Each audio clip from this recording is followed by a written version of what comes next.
Do you want to go in live? Hello, everyone. Oh, And- I was not expecting that. Hello. Hello, everyone. It's Siege time. I'm Basta, joined by Pooble. You heard us a little bit probably you heard Joe a little bit in the I'd lump it in the all on me, I transition. guess. Okay. Well, I didn't say anything, so it's not on me. Hi. Anyway, We got Uh, matches. We got we got matches ahead matches. of us. Yeah, a bit of a scuff stream. We got a bit of the illness as well happening. So all around, it's going fantastic. Let's just jump in though. Team Aspire versus Les Boulistes. Now, Joe, we've already casted Les Boulistes once before. That was in the first week. 7-3 win against Eagle Empire on Nighthaven Labs. That was all the way at the start. But now they face Team Aspire in this sort of upper bracket here in the two wins and one loss sort of area right now. And there's a lot at stake. Yeah, because of the slightly unconventional nature of this Swiss stage, this isn't like an elimination match or anything. Both these teams have qualified. We know that for a fact. They are going to these playoffs, but there's a big thing they're still fighting for, and that is seeding, because the winner of this best of one and the best of one coming up after this will be starting off in the upper bracket, which means they will get a lifeline in the playoffs. Lose this best of one, and you're starting from the lower bracket, which immediately can cause a lot of issues. It means you don't have anything to fall back on. You're going to have to be playing a lot more matches as well, potentially. So there's still quite a lot to play for here, even if it isn't an elimination match. Yeah, absolutely. And talking about these two teams, obviously they are both sitting on the same win record. That's how these Swiss systems work. Team Aspire, they started off with a win in their first week. Then they won their second week, but they did lose last week in an actually 8-7 game against Ghost Army. So that was very, very close. That's how they find themselves here. As for Les Boulistes, obviously we mentioned we casted their win in the first round. Then they did lose 7-5 to Team Black, but then they won 8-6 against AGM just over a week ago to take themselves to here. And that's where they find themselves against Team Aspire. So I believe we have the map veto ready for us. So let's just jump into that so that we can get going as soon as we can. And Les Boulistes getting to play Nighthaven Labs again after we've seen them. They've already won 7-3 against Eagle Empire here, setting themselves up nicely with a nice little defense start, Joe. Yeah, this just confuses me. We were talking about it a bit before the stream started. I don't understand Aspire's point of view here. They had that deciding factor into Nighthaven Labs. They banned out Clubhouse, and Aspire have already played Clubhouse in the group stage. They haven't played Nighthaven, as far as I'm aware. They played Bank and Border and Club, so they could have very easily just gone into this picking Club, which is a much more evenly sided match, or even sided map. And at the same time, they can just rerun some strategies. If they lose, oh well, they're still qualified to playoffs. Instead, they're revealing potentially their hand at Nighthaven and heading into it at a far disadvantaged side, starting on that attack. I'm just a bit confused by it, as we're seeing a Monty ban first off. Pretty common for these larger maps. It makes clearing them out a lot more difficult. But yeah, I'm just really perplexed by Aspire's decision making in this map veto. Yeah, it's a really interesting one for all. It's when I say interesting, that's the crutch word. It's confusing. It's just quite strange, and for all of the reasons that you mentioned, Joe. And it's not always the easiest map to sort of get a grasp on, and quite often, you would want to save that for when you get into those playoffs, into that second stage of the competition, because I mean, yeah, sure, there's a lot of variation for strategies, but there's not a lot of variation for good strategies on this map. So yeah, Ying, Azami, and Fenrir also being banned away. Nothing particularly strange about any of these. Yeah, really standard bans. Ying, basically the widely considered to be the best attacker in the game right now. The ability to completely burn out almost an entire defensive side's worth of utility, be able to flash entire rooms. It just makes executing so much easier. And Fenrir and Azami to a bit of a lesser extent, but you always see one of Azami, Fenrir, Solace, Valk, Miraband. There's just so many strong defenders right now. So yeah, nothing really out of the ordinary here. Starting off on this top floor, which there's a bit of debate around the best sites in this map. Some people do like that basement. The basement has a very clear problem with the vertical, so top floor usually a safe bet here. It's got quite a couple nice positions to hold. Some teams choosing to invest more around the catwalk, others towards that other side of the map, around meeting, around connector, around that other external wall. This looks to be more of a catwalk-centered defense here, but there's still potential for some rotates as we're seeing a wooden shotgun actually being brought here, making those lines of sight to help out Label East here as Aspire immediately going up to a pretty fast pace. We've got the Ash already opening up a doorway, a potential entrance point to this map here, and pace is really what they're going to need to do well, I'd say. Yeah, absolutely. If you find yourself stalling out on Nighthaven Labs, then it's a bit of a lost cause. But as we can already see, Casper is in here with the skeleton key. Potential for some of that reverse vertical pressure. There was a yellow ping, but it was not quite accurate enough onto the player. But obviously, that can still change. The mirror window is starting to get pressured now, but the position has been noted downstairs, which could potentially be a bit of an issue. But as for right now, Casper just keeping themselves safe. Who isn't, though, is Shivers, taken down by Emperor, the first kill of the game. Yeah, not sure if that was just a bit of misstreading there. Didn't seem like any gunfight was hard. It was just Emperor catching that Ash completely off guard, and he's still on the run down here. That's one problem that immediately Aspire haven't been able to fix, haven't been able to solve. This Roamer could be far more dangerous as this round progresses, as can this Bandit trick. Future's already used one of those Thermite charges. He's now going to have to make a pretty crucial decision here. Does he try and open up this IT breach or pivot around elsewhere and break open the other external wall? Casper also taking damage. Even more, Emperor just can't be dislodged here. Aspire, where is the drone work? What are we doing? Half the round gone and 2 bodies dropped from the attackers. Asmo is at least taking some damage, but nope, still finds a kill. Taking out Future. 2 versus 5 now for Aspire. Not the best situation that you'd find yourself in. Loki, that EMP has been spotted out, and the prone angle coming through from, I believe that's Zert, is proving to be a little bit of a challenge. Emperor with 1. It's a flawless round to start us off here, Joe. Label East just doing what they do best, which is apparently winning on Nighthaven Labs. Yeah.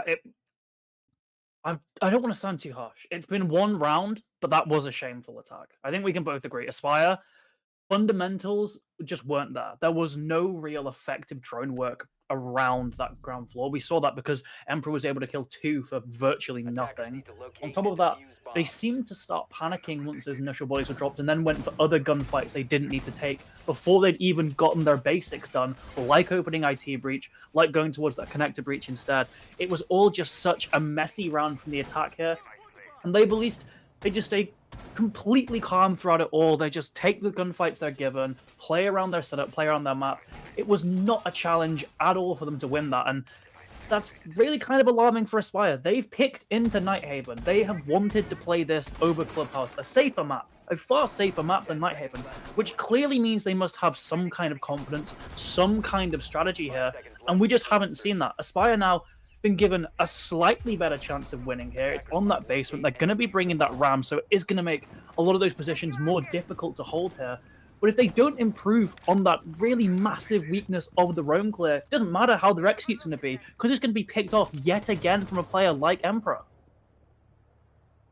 Emperor, 3 kills in that previous round. Obviously, no deaths. It was a flawless that we saw from Les Boulistes, and oh, it's not going to be flawless this time. Shivers is able to get the first kill. Well, it could still be a flawless for Aspire, but the way that Label East started that first round, I don't think we'll see a flawless coming on through. They certainly seemed up for those gunfights and also pretty skilled at winning them as well.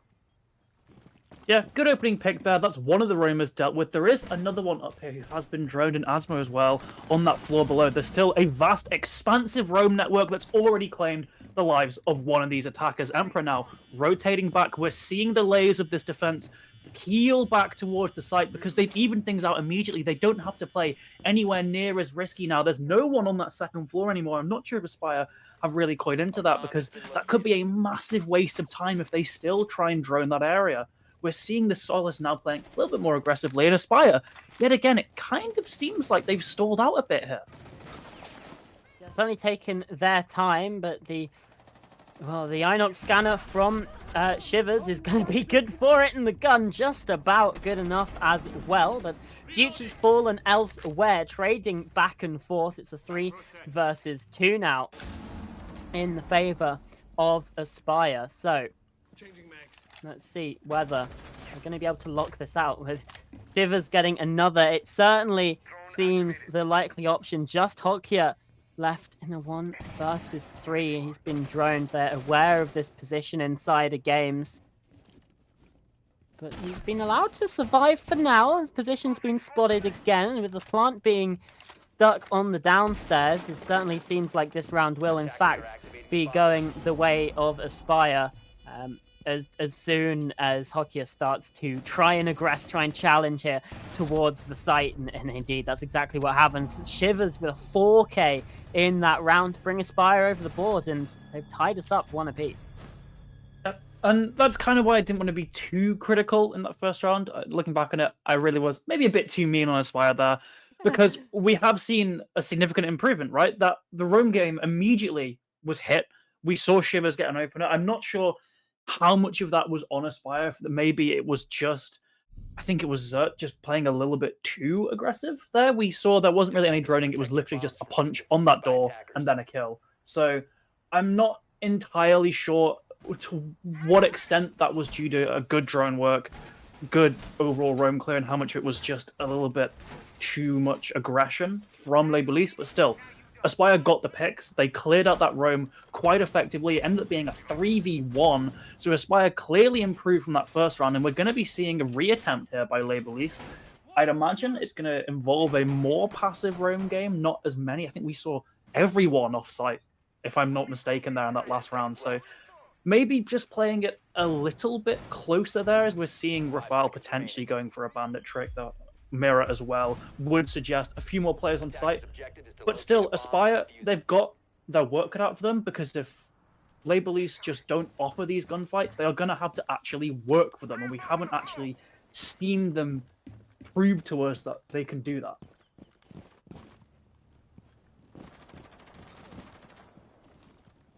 Casper as well on this RAM, so they do yet again have the tools for this execute, but it's all about finding these roamers. Luckily, we're seeing immediate drone work. Future just clearing out that top floor. If they can find out that this is fully clear, that immediately saves so much time. Adfo, though, looking to burn out some of that utility, gets one drone, hunts for a second, but oh, a beautiful shot onto Casper there, 4 versus 5, and immediately we're seeing that retreat. Asmo just going towards those staircases in a much more defensive position. He does try and peek against Shivers. Bad decision there from the Solace. Takes a lot of damage, but still, crucially, they're alive. Yeah, being alive in that situation is certainly the more favorable outcome. We're able to still be a gun in the fights when it comes down to those final moments, those final scrappy moments at the ends of rounds. So, and keeping that player advantage as well will keep the stress and the heat and the pressure on this attacking side as well. Jackal being brought out yet again, and they've been able to hunt down that player, but Hokia with a trade onto Carol there. So at least still player advantage in the hands of Labeliste, and Hokia again also retreating back to the site because the HP ain't looking too good for this defensive side, but they still do have that advantage 4 versus 3. Yeah, that opening pick onto the Ram really is crucial here, because the only vertical play we can really see now is from the secondary shotgun of Shivers, and at a pinch, the DMR of Future. So they don't need to actually linger around on that roam at all anymore. It's a 3 versus 4, and they can just comfortably play in sight. Sure, vertical can be made through bullets, as we're seeing Loki shoot through, but it's so ineffective at actually clearing large areas and leaves you vulnerable to a C4. Beautiful from Rafal there. And overall, Aspire have kind of crumbled here, despite looking good last round when they aren't gifted these free picks. And instead of to fight for them, it's a lot closer. One versus three now for the other side this round, as it's all on Shivers, the hero of round 2. Yeah, and he's going to need to pull out some heroics again, but the guns are trained on this position. He's just being swarmed out of this one. The peek comes through from Atsumo, nearly taken down. Indeed, kill is collected there. At least a little bit of stat padding inside of Cargo for this attacking player of Shivers. And now he's pushing forward yet again into red time, though. Pressure on Shivers. Doesn't even have the case. It's just trying to go for kills here. And Rafal is going to deny that fairly easily there. Labor East reclaiming their lead for a 2-1 scoreline. And it's all on that opening pick to me there anyway. The fact that the Ram was taken off the board immediately just set the entire pace for that round. We saw the defense instantly peel back. We saw a nice use of that Jackal gadget. I believe it was the Wamai getting baited away by that track. They clearly knew what was happening. They knew that the defense, when they felt pressure, would retreat and played into that. Unfortunately, they only played into that on a single roamer. Apart from that, Aspire just looked kind of lost here, as now they're going to have to attack this top floor once again. On the bright side, they are still 1-2 down, which is pretty standard for a defender-sided map. So it's not the worst possible thing here, and they can still potentially scrape away a 4-2 half. Yeah, and another thing as well is, on the plus side, it can't go worse than last time. That is true. And if they get that 4-2 split, things could actually be looking pretty bright for them on their defense. The issue, though, is that we have seen Labor East not only flawless this site previously, but also massively improve the problems on that basement as well. So the opportunities for rounds to be won by Aspire here are really quite slim, in my opinion. It would maybe just be down to that tertiary site in round 6, unless they can really learn from their mistakes here. And Shivers already dead. Not a great start at all for round 4. Unfortunate timing there. Just looked away from the angle as Atsumo swinged. But hey, that's Siege sometimes, and you just got to get used to it. 4 versus 5 now for Aspire. Right out the rip. And I mean, yeah, it's not ideal. Trying to go for some form of Maverick trick, or at least opening a sight line, but that's just going to leave you vulnerable now to an impact trick potentially coming through from either Emperor or Atsumo. But instead, I think they're happy to just let this IT wall go. Zert dipping away there just to get out of that sight line. But as things stand right now, it's still the 4 versus 5. And however, IT, again, useful, incredibly useful entry point here for the attack, and it's going to enable them to open up some lines of sight as well. Those bandit tricks that came through in round number 1 really did not allow Aspire to try and pressure this area. So now this is a new angle for them to work, and Loki's found a pick. Yeah, really nice start here from Aspire. As you said, they get the breach open. That's easy access to the site in future. Just increases this aspect even more. Gets another here and has position around Pillar to potentially enable for a plant. Of course, it's Loki with that case, so they're still going to maneuver that attacker around, but they might not even need to. It's just kills at the end of the day for Aspire there, as they completely stun Labor East, winning on that top floor, winning on the site that they previously got flawless on. Maybe we were wrong about this team, Cameron. Maybe they are really actually pretty damn good at Nighthaven. It's so weird. Every round seems like we're seeing a different version of Aspire, right? It's been a bit flip-floppy in that way, because in the first round they looked absolutely woeful, and I think you can probably agree with me there. We were quite harsh on them, but it really was not a good look. But then in the second round, yeah, sure, they're attacking onto a different site, but it was so much improved. And then they just seemed to fall off again in round 3. But then that was an incredible... It was such a nice attack here onto the top floor. I don't know where to place this team anymore, as Labor East are going to reattempt this upstairs bomb site. Yeah, and for me, Labor East's clear area of improvement is keeping that wall closed. I'm a bit Mhm. perplexed as why we aren't seeing the tube around. Obviously, it's not a permanent counter to Thermite, but it can cause massive amounts of time loss. And just stalling out the attack a bit more is Yeah. really seemingly what Labor East needed. Just align themselves to play a bit more defensively, give them the time to rearrange themselves once And that breach is open.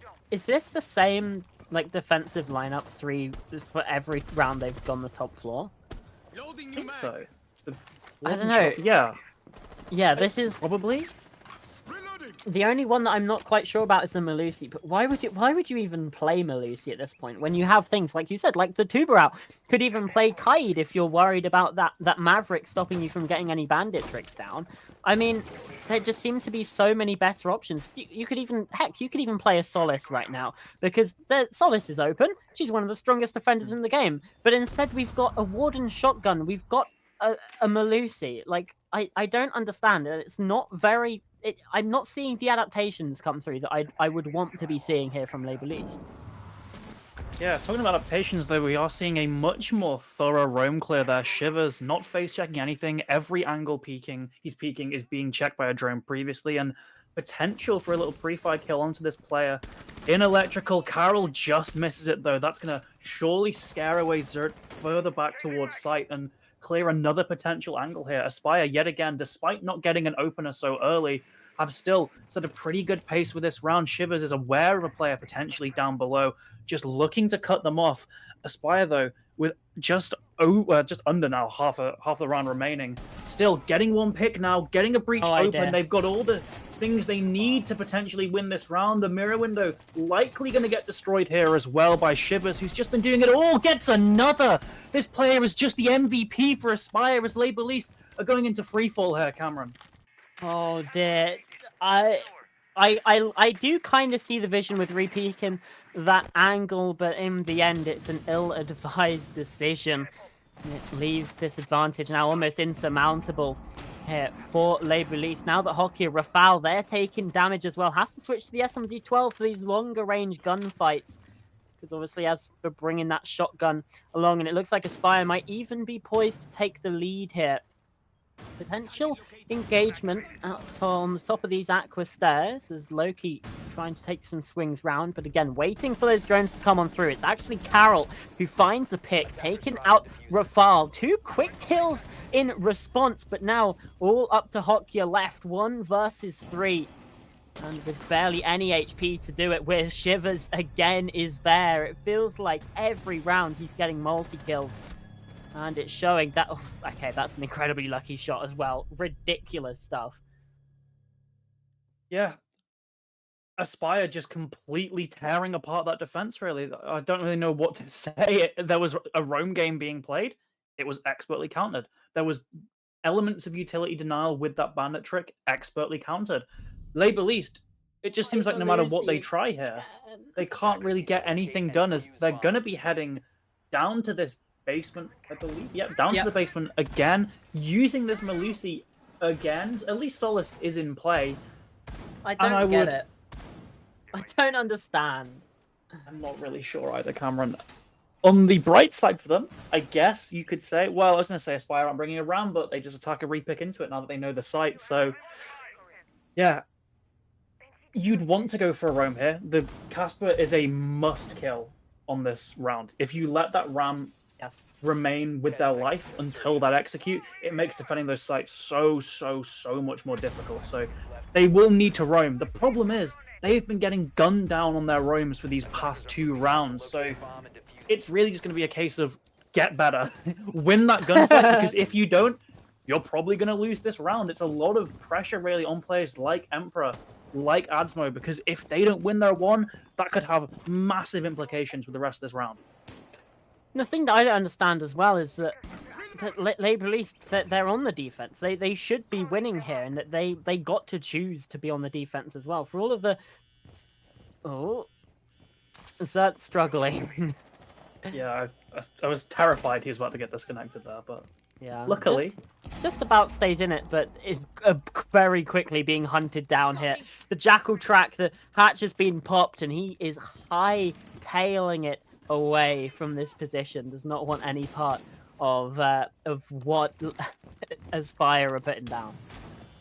Yeah, pretty swift roam clear on that top floor. Of course, there's still these players roaming around on the first floor. Asmo particularly can be a threat. That P90 can be an absolute laser beam, especially at that medium range. So they will need to deal with him. Future, though, just swinging angles with this SMG-12. We're seeing this drone work yielding great effect here as they figured out where this, I believe, last player is. There is one on those stairs as well, but Shiva gets Emperor. Again, this player just having a fantastic impact. Adsmo is still up here, still causing chaos, getting rid of the Dekaibi, but the Ram is still alive. Shivers is still alive. They haven't been able to cut off his exit, but that doesn't really matter. They've got the tools they need here, and Nitro wasted as well.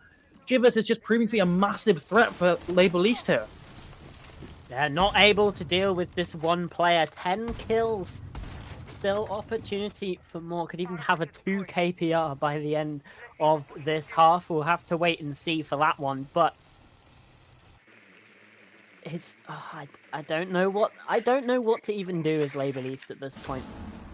They are going to go for some re-aggression up towards this ground floor. Oh, but can't quite land a shot. Shivers again beaming them down, and Hockey has been taken out as well by Carol. This aggression does not work out, it seems. Now just 2 players stranded on the bomb site. Drops come on through. Aspire now starting to tighten the net here on this basement site, and Rafal tries something. It isn't going to be successful. Casper with the kill there. 4 attacking rounds for the Team Aspire here on this map. And you have to say they're probably going to win it. I feel like a 4-2 half is probably minimum what you want as a defense. If it's a 3-3, you're probably going to lose. If it's a 2-4, you're even probably going to lose. Yeah, and the thing that's really so terrifying for Label East in this situation is Aspire didn't win those rounds off of like strategic genius, right? There were no mind-blowing, revolutionary new strats being brought. They played it very default.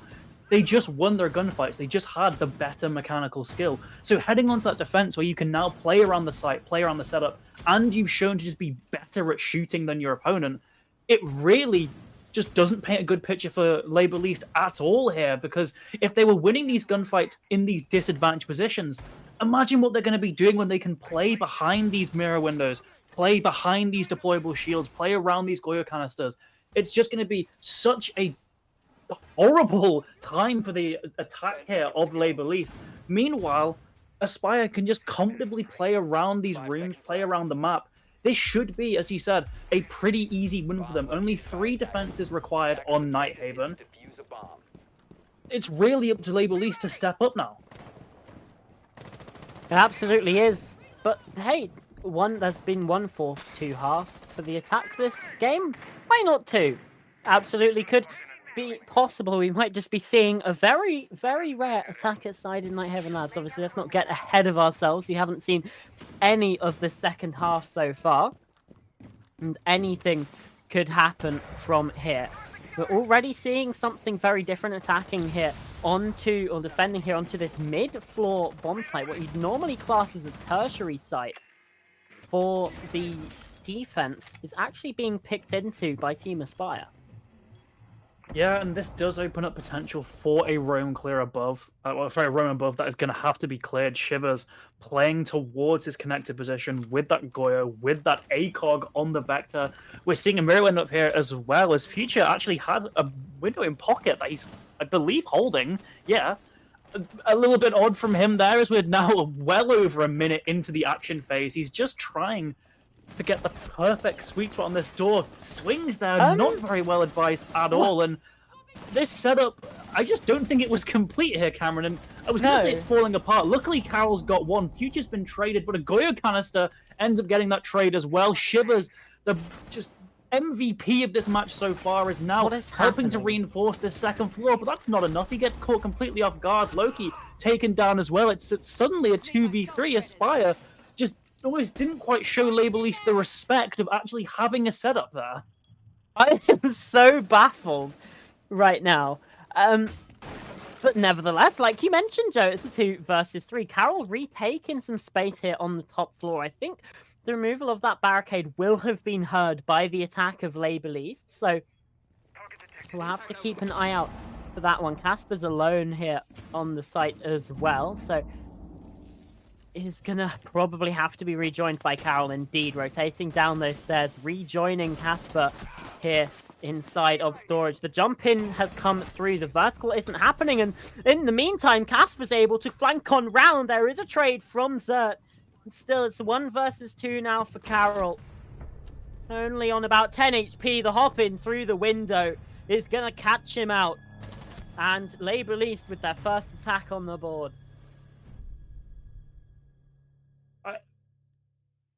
Okay, great from Label East. They saw a setup that clearly wasn't the strongest. I think we can both agree on that. And they played around it. They won their gunfights. They isolated off these roamers. They secured a position where they were gonna plant. Great from them. Aspire, what are we doing though? Like what are we doing though? Actually, on that top floor, I don't think they know. I can't lie. they just I don't had think they mirror have any windows. idea. They were holding mirror windows for like 20 seconds, trying to get them on walls while they're being shot at. We saw, especially at the end as well, there was a kind of complete breakdown of intel as one of those players had the cross on Casper, missed him, and the plant was still being stuck. But Casper did get shot. Casper knew there was a player there, and then just exposed himself again with his gun down. So I'm not sure what's really happening in this lobby, to be honest, anymore. Aspire, yet again, have shown another side of them that doesn't look the strongest. Luckily, they can head towards this top floor after this. They can go down to the basement if they want. So they are definitely still favored here, but the gap is already closed by 1 round. And Label East did look quite solid on that round, that first attacking round. So maybe this isn't as free for Aspire as we first thought. But then again, it's such a weird round to extrapolate anything from, because there wasn't even a setup from Aspire there, really. No, I think you can probably, not to take anything away from Label East, because I think they are a very good team, you can probably chalk that round more to the mistakes of Aspire. Obviously, you know, Label East, they pressured the right areas at the right time. They didn't just they didn't attack it with absolutely zero strategy, but Aspire just didn't look prepared for really anything to come through, and we were halfway into the round. It was very, very odd indeed. This time though, they seem to be at least a little bit more ready to be seeing some enemy players. But Label East are taking it a little bit slower, making sure they have their drones, but well, they don't have their kill as Casper finds the opening pick. Yeah, we've already seen there's another roamer down there as well. That's Carol on the Valken with Casper getting that pick. Immediately, it's gonna force attention away from that XG, away from that site from Label East. They need to clear down below because that Solace can deny plant. Valk as well with the cameras, with the Nitro cells. So that's gonna already cause a little bit more time onto this clear for the attackers as they're trying to deal with the players down below. Adsmo, on that IQ, he can potentially spot that Solace through the walls if she uses her gadget, but it's so risky because it limits you to just a pistol, and the Solace can see you as well. So it's definitely a gamble. Carol gambles with a peek there, actually does end up dying 4 versus 4. And it seems like Label East have taken that as a sign to execute, but there's still this Solace below who's getting so much intel. Can get the vertical pick as well, just lets her get away there, exposing the position, and crucially, Cameron, it uses up the impact nades. They are going to have such a more difficult time denying the plant there now because they don't have that freebie, that impact nade that immediately gets an attacker off of the plant.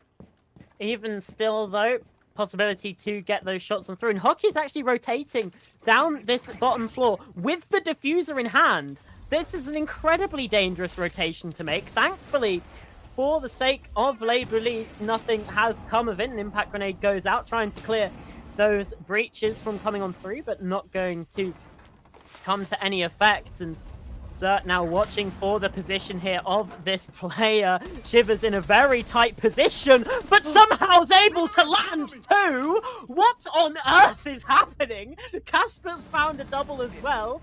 Just Label East feeding themselves on this top floor, and Loki with the finisher.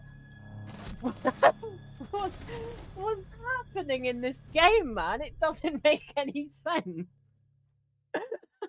It's just ludicrous, isn't it? It really is. Oh my gosh. I really wanna say that Aspire have been playing this map well, but deep down we know it's Shivers. It's just Shivers time and time Yeah. again, bailing Aspire out of these potentially bad scenarios. And he didn't And even play that particularly well either. He yeah, vaulted on top of the table. uh, I just it's I I get it. I get it. Right. This is it's a match that means something, but certain teams will just see this as a kind of a nothing match, right? If it yeah. doesn't eliminate you, it doesn't qualify you. Some teams would be like, "Who cares?" We've gone on about how seeding is important. These teams might not agree with that, but still, I I just don't. Even if you don't care about a match, that doesn't lead you to make such weird plays as we've seen in Nighthaven so far No, it's so from odd. both of these teams. We're going to be seeing basement here. Again, Aspire favored to win this. It can be a very tricky map to roam clear here. We saw that beautifully from Label East on their third round. But you can't make any assumptions here. Aspire have looked great, and then they've looked horrid. They've looked great and horrid. It's really up to one of these teams to just break the trend, as Asmo has seen that there is a hefty utility investment on this top floor, potentially trying to get in here as early as possible, get a pick. But still, it seems to be just him there, so it's risky. Yeah, risk. There's been a lot of risks in this game. Rafal taking down Shivers, massive pick there actually, because Shivers has been the one that has been performing, but not even just that. That's your bandit taken away. Obviously, still the kite up from Carol.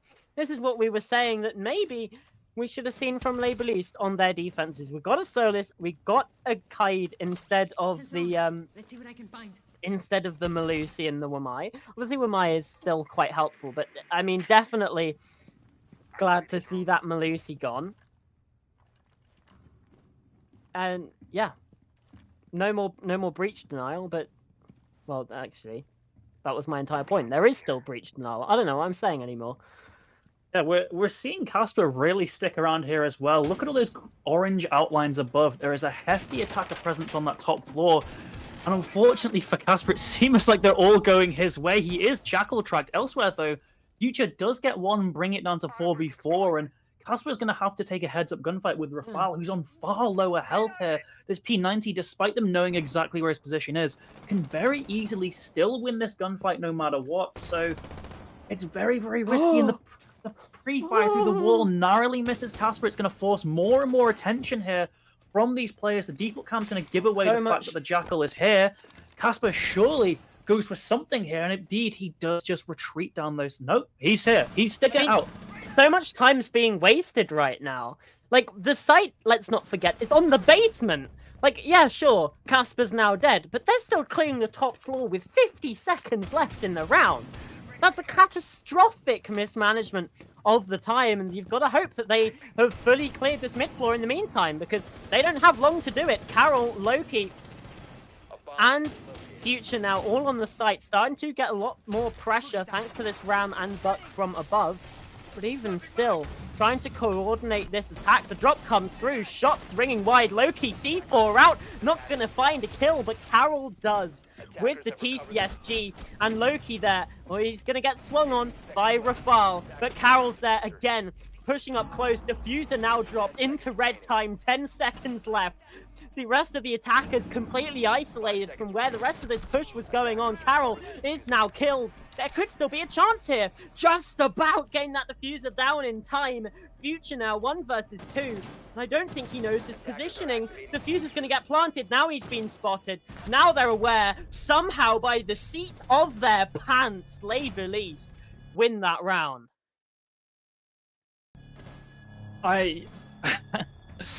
I guess it's just the power of those vertical operators, right? Sure, we pointed out bad time management, but when you have two operators that can just rip up the floorboards completely, make defending those basement positions so scary because there's so much potential cover from the attack, it just forces the defenders out of position. You then win your gunfights. I guess it just works. I guess it just works. Label East do get that attacking round still. Only 1 round separating this teams, and Aspire have yet again had a bit of a stinker of a round there, to be honest. They just lose these gunfights too early on. They're going back down to this basement. because what else? What other decision do they have really? They either go here or they go to a tertiary site. So it will be a reattempt of the basement here from Aspire. I believe that's an identical lineup as well in operators. So both these teams. No, they had a Oh, mute last time. Loki was on the mute last time. He switched over to the Wamai. okay. Honestly, I don't really see how that fixes the core issues No. there. If anything, the roam clear was so effective because of the drone work, and now you've gotten rid of a drone disruptor. So maybe I'm not seeing the vision here. Either way, Aspire No, they're just reattempting this. blind. They're going heavy into the roam again here, so they're wanting to waste as much time as possible. They've got to get these crucial kills as well.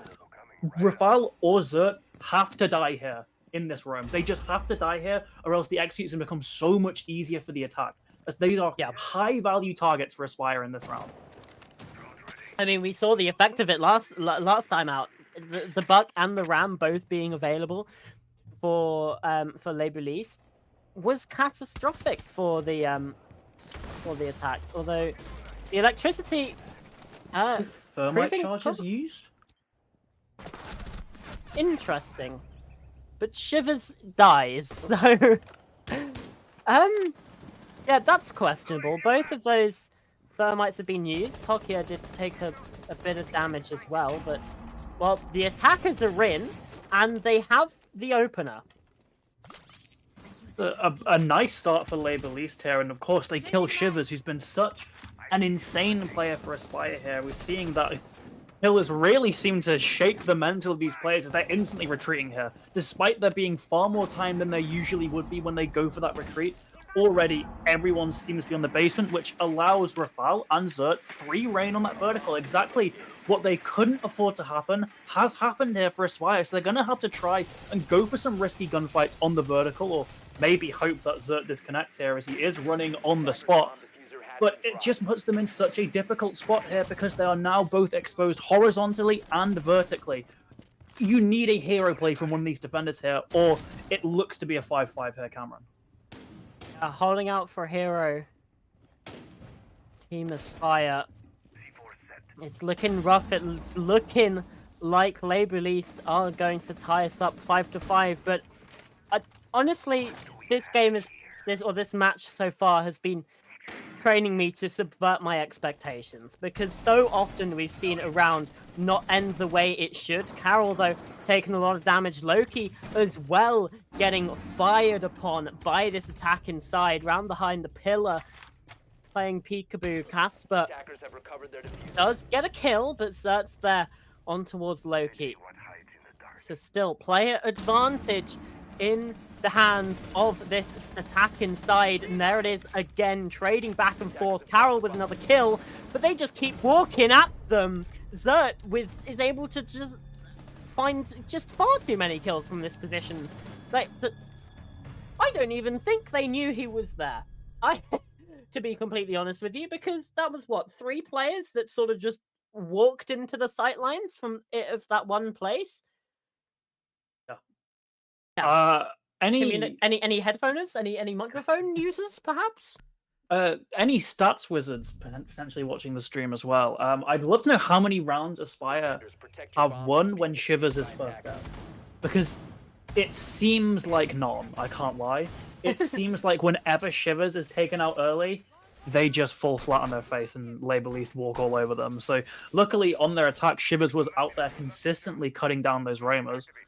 But on these defenses, he's been a lot less fortunate. In fact, 13 kills. I think we've seen him on 13 for a good few rounds now. I don't think he's really been able to heat up at all on this defensive side. And we were really saying, he should do, right? Because he now has entire setups and to play around, utility to play around to get these picks, whereas on attack, he was really completely fending for himself.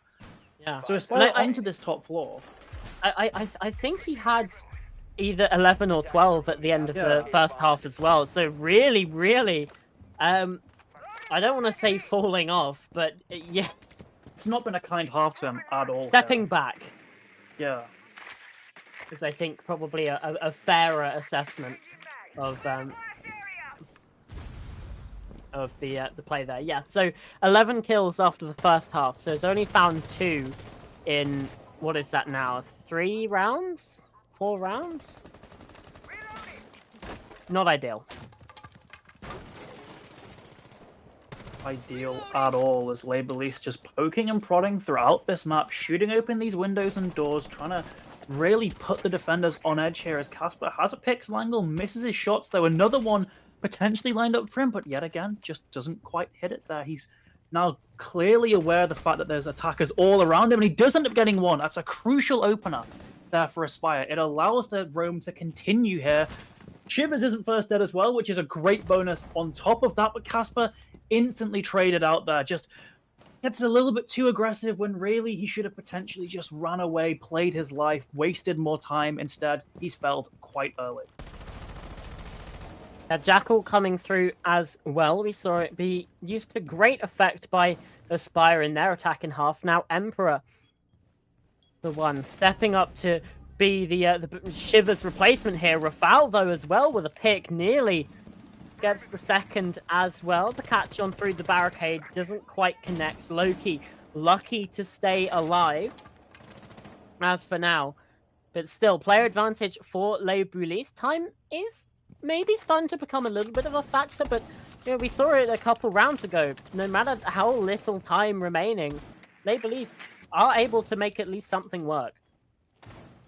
Yeah, indeed they are. Shivers is in such an aggressive spot here. It's risky, but with that wall closed, all he can really be shot from is either the direction he's looking or potentially below. And with it being such an off angle, he could have caught one. He does think better of it and rotates Open away. now. Yeah, the wall got opened up there, so he had to dip away. Mirror window being pressured as well. Looks like these defensive positions slowly falling away from them, but Future's playing ahead of the swing. Gets one kill. Now, the flashbangs did come through, but he's still left alive, challenging onto the breach. Hokya just about landing the shot there, but now down low. Adsmo as well, falling to the shotgun. Hokya now down. It's all left on Emperor, and Shivers is there. Come of the man, come of the hour. When his side needed him, he stepped up big. Map point to Team Aspire.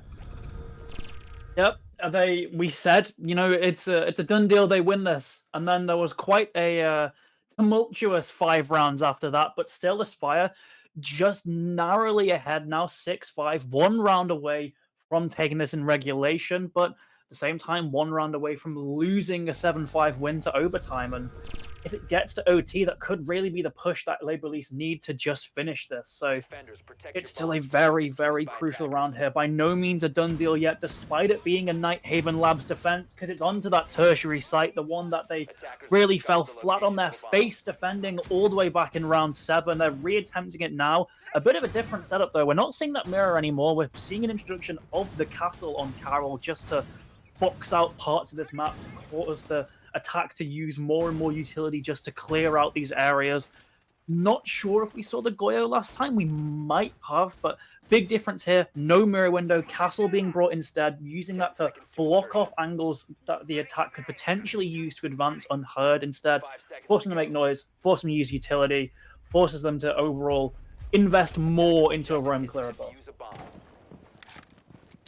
And it's all about that investment, all about trying to waste the time. We've seen that coming through a couple of times now for Team Aspire with mixed results.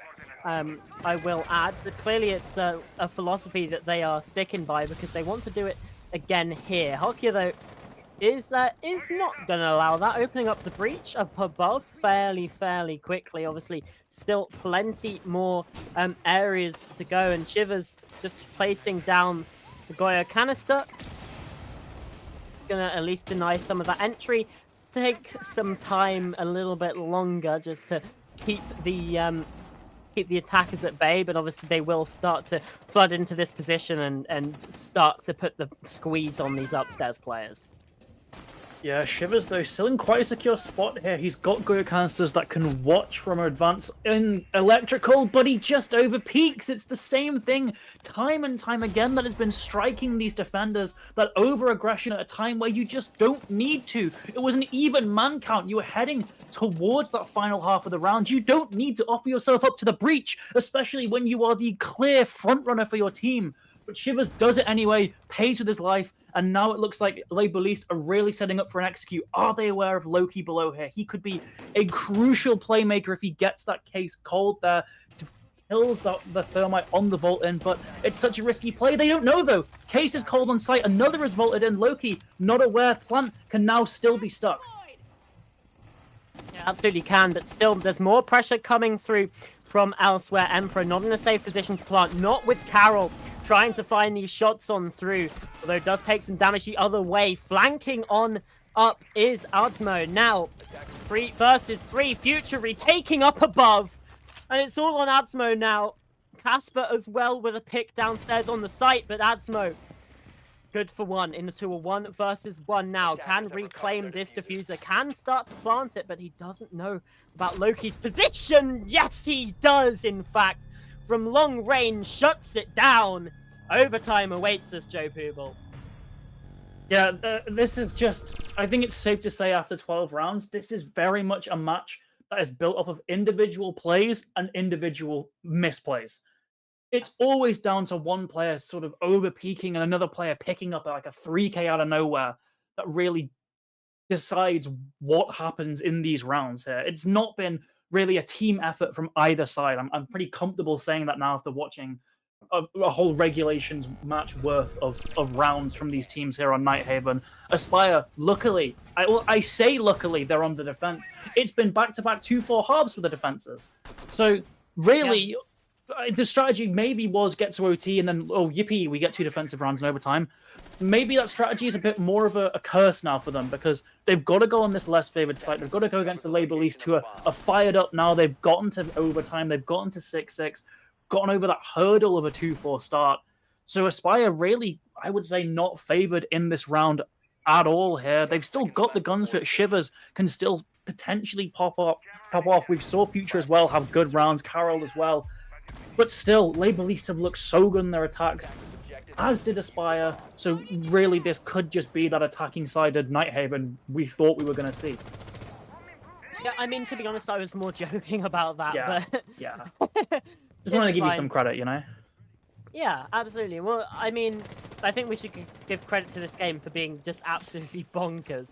Because it has been very, very strange. But also, like, often the idea of getting to overtime, you're on the more favored side, which means you're probably coming into it with a bit more momentum in the hands of Labor East. But other times we've seen overtimes in a very defender-sided game. Suddenly, the attack wins all of the overtime rounds. So it could just be a fact now that Nighthaven just becomes that defender-sided map that we always know it to be. Obviously, honestly, overtime is always just such a tumultuous standpoint. But Hokia does find the opener, trying to bring some sort of equilibrium here, but the Spire, they want absolutely none of what they're selling. And 2 kills the other way, now a 3rd as well, with Emperor going down. Hokia trying to keep his side in it. Adsmo as well does find 1, but now taken out. So 1 versus 2 for the time being. I was going to say unless Emperor can get revived, but somehow Hokia's found a 3K in the site. Interesting. And now he's going to be able to get the plant down. He's got full site control, but Shivers is flanking here. He goes for the sprint. He's given his position away here. That's going to allow Hokia to reposition, maybe toss out a drone, but at least get behind some form of cover. He's now more safe from this position. He's going to be able to plant, but no, he gets off it. What are you doing? You could have stuck the plant there, Hokia, but instead he's trying to find the gunfight. But he's on such low HP. Shivers is on full health. Just one even body shot to this ace is going to be enough to win the round for the defense. But as it stands, they're just taking swings against each other. Shivers now thinks about maybe there's been a reposition. And there hasn't been. Hokia, I mean, it's nervy viewing, Joe. I did not like how that end round played out at all. That was just I didn't like how the full round played out, Cameron. No, that's true. We saw Labor East get 1 pick and then decide, okay, we can now take site. And then they got cut down. And then Aspire were like, okay, well, we've got like a 3-man advantage now. Let's all peek. And then they all died. And then there's a 1v1. It's just sloppiness from these teams. It's just these teams. Just going to preserve myself a bit. Just get a little bit, calm down. Aspire... I don't know what's going on with them. Labor East, I don't know what's going on with them. So you know what? Just blank slate. This is Nighthaven. I'm going to think of this as our first round now. Yep, This is round one. Nighthaven, lads. We're seeing the defensive side being played by Label East here, so they should be favoured here, and that would give them an 8-6 They've got victory. a Kafira. What the? We've got a Cav though. I What's guess. going I get on? no. No. No. Okay. This could be. They've seen how good Shivers was on that roam clear with the The Jackal. Jackal specifically. So you know that copper mindset. You know, okay. Kavira counters the Jackal. Just ignore how Kavira does nothing else at all and doesn't even really counter a Jackal. But just bring the Kavira and just have a prone somewhere and hopefully get a pick. I guess that's a strategy for Label East. I mean, it's the closest they've come to really having any of these teams have come to having a strategy all game. To be completely honest, we've seen some very, very peculiar lineups, particularly in that first half as well from Label East's defenses. I was not convinced by that at all, but we've got the Malusi, we've got the Kavira coming on through, and it's a basement site. So again, we're seeing this heavy top floor roam from Label East. This is something that we saw very, very often in that first half. They try and waste as much time as possible here on the top floor, but actually Aspire are just sort of bypassing that, and the defenders have fallen back to the ground floor already. They're being shepherded back by just drones. It's been a minute. Cav is spotted there, and Asmo didn't end up rotating back, but was caught on the vertical. Loki just narrowly misses the chance to finish that kill, but still, it's damage dealt to the defense, and Aspire have basically cleared everything else here. So now it's just a case of executing. So luckily for them, they have got that book, they have got that ram, those two crucial soft breach operators there. Potentially, Carol could maybe drop the fuser and even rotate to one of those external walls just to add a bit more pressure onto the site. Not that they'd need it with all the vertical going off, but it's still a potential there. Shivers has now definitely caught that Cav and basically forced them to go back to site where they are not going to be anywhere near as effective. That shotgun, no means the best. The pistol also quite poor in comparison to her colleagues. So I'm just not sure what the aim of this Label East defense was. It seemed like it was a very in-your-face roam, but when they actually had the chance to get in their faces, they just retreated, and Zert has ran into Loki's line of sight and died immediately. And he spotted the flank back up there from Rafal as well. Brilliant play from Loki. Gets on the drone immediately, spots that second player trying to find the refrag. Future as well with a kill there onto Hodkia. This isn't the defender-sided overtime that maybe we speculated. It is all attack all the way, like we saw in the regulation time. Adsmo and Emperor for 2 versus 5 to try and salvage anything. The only positive they have is that there's only 25 seconds left in the round. Not a lot of time at all, really. If Team Aspire want to actually do anything, they sort of have to just go for a plant and commit to it. Thankfully, there's no plant denial, but Adsmo is prone in the corner. He's found two. There's absolutely no way they should be able to lose this round now. They just got to keep themselves safe. They do. The plant's being stuck, but they've run out of time. What on earth are you doing there, Aspire? We praised them for their drone work. We praised them for getting their kills in the 2 versus 5. They threw it away like they have plenty of times in this game. Label East threw away plenty of rounds in this game. That has been one of the most infuriating maps I have ever witnessed. And now breathe. Yeah, let me just pick myself up off the floor. Yep. Oh my days. I hated that. I hated that. That was so annoying. Oh, okay. Okay. Calm. Breathe. Hello. Hello, Let's everyone. chill. Hello, everyone. It's Hello. us. Oh, okay. No. It's us. There we go.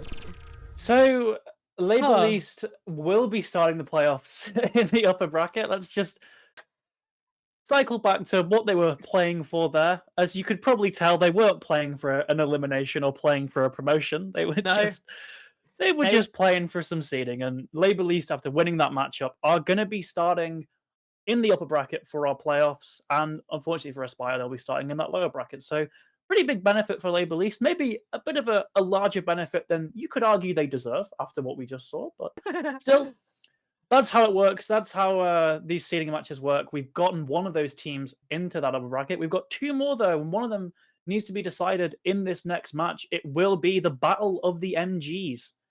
So a bit of a conflict of interest, maybe, if we were to speculate. But yeah, minions Abs did get picked up by MG, and we've also got MG Ryuga as well. So yeah, it's going to be a potential for a spicy matchup here. It's the second of our best of ones today. Another seeding match determining which of these teams get to the upper bracket. So we'll see you right after this break.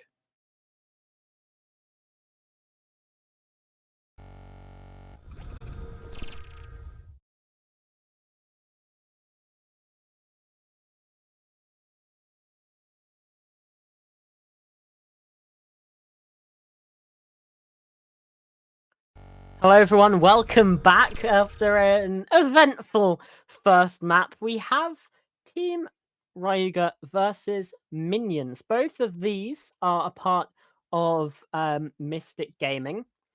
So we've got a little bit of a inter-team matchup here, potentially just a televised scrim between these two teams. But nevertheless, it's our second and final map of the day, Joe Pooble. It is indeed, and yeah, I think we're maybe going to be seeing these teams not take it as seriously as they maybe would in another situation because yeah, they are obviously both under that same Yeah. organization name, I but hope it's more serious than map 1. yeah, it's also kind of just with how the format works. Again, this is a seeding match. Both these teams have already qualified to playoffs, so Yeah.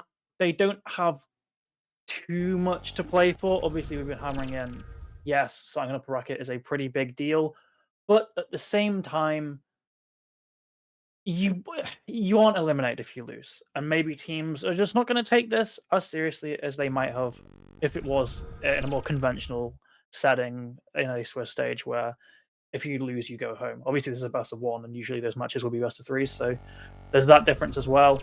Yeah. But yeah, this we might be seeing a couple more mistakes in these teams, as you said. Hopefully, not as many mistakes as we saw in our previous matchup because that was quite a silly match of Siege. Yes. Yes, it was quite silly. But potentially there's even a little bit of, I don't know, like team bragging rights here within the organization that they'll want to be playing for instead. Let's have a look at some predictions actually. We've got to do this in the last game, but now we get to laugh at all the people that predicted Team Aspire. Looks pretty split. The social vote is as well. What's your take, Mr. Pooble? um, I'd probably give it to Ryuga. The Obviously Minions is a name that has a lot of kind of pedigree in ESA. They did end up winning a stage, and they came second in the stage before that, a season. But when they came second in the season before that, obviously though, this is a different team. The only holdover from that championship roster is Alex Nordy. And Minions, they kind of underperformed last season, and they aren't performing as maybe I'd imagine they want to be in this season either. They did end up beating their former team 7-5, but they also lost to MVG 7-3. So it it's not maybe been the start that they wanted to happen here. Another thing to note there, we did see that Muzza hasn't predicted because MG they have some kind of position in MG, so they are just watching this match with bated breath, seeing which of their investments pays off better, I guess. Yeah, a neutral standpoint, and you know what, we respect that.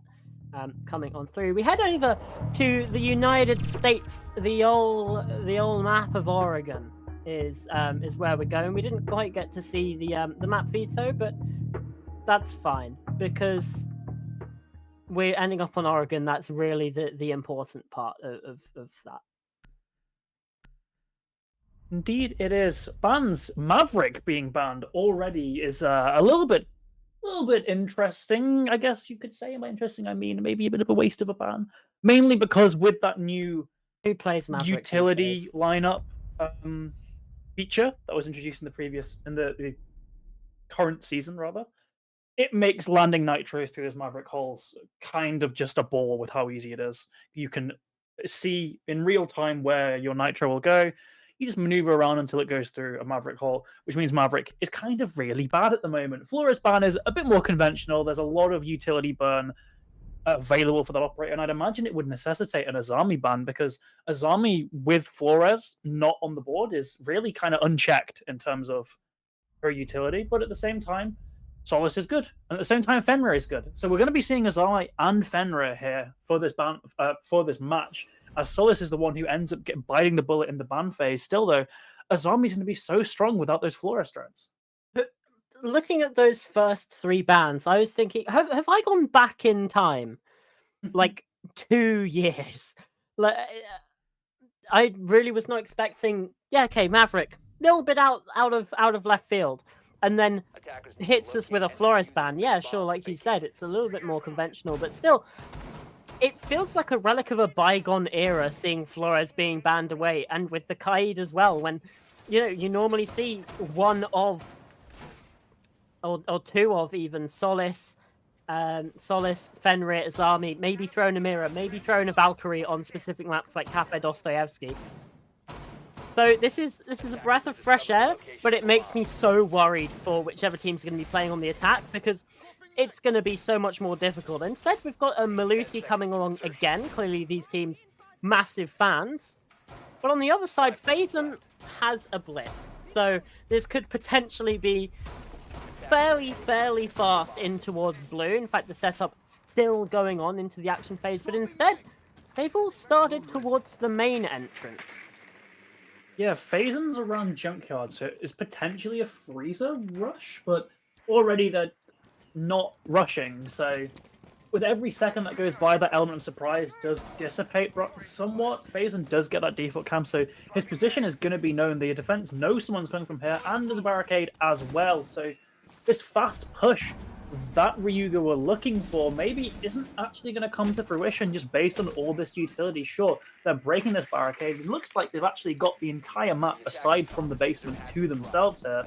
So it's a very fast pace, and this is a very big gamble for Minions, because if Minions don't win their gunfights here, they've basically lost the round. It's all relying on those gunfights down in the basement. If they are not just better, if they aren't simply better, then they've really handicapped themselves here, because look at the amount of time Ryuga has to play for. There was a bit of a reattempt from Hog there. He's actually gone all the way up to T3. Ryuga aren't aware of that. They know he's around there somewhere, and he's actually gone all the way to Attic. And actually, look at this. They are completely aware there must have been some other drone up there. Phazon now going to make some use of this blitz. Yeah, I think there was one just on the green exterior door. Pistol shots do go on through. Risky strategy going for those pistol shots, obviously, with the opportunity that Hog could there just beam your head. But Jay Laney as well now. Upstairs as well. They're retaking this space, forcing a re-clear from Ryuga.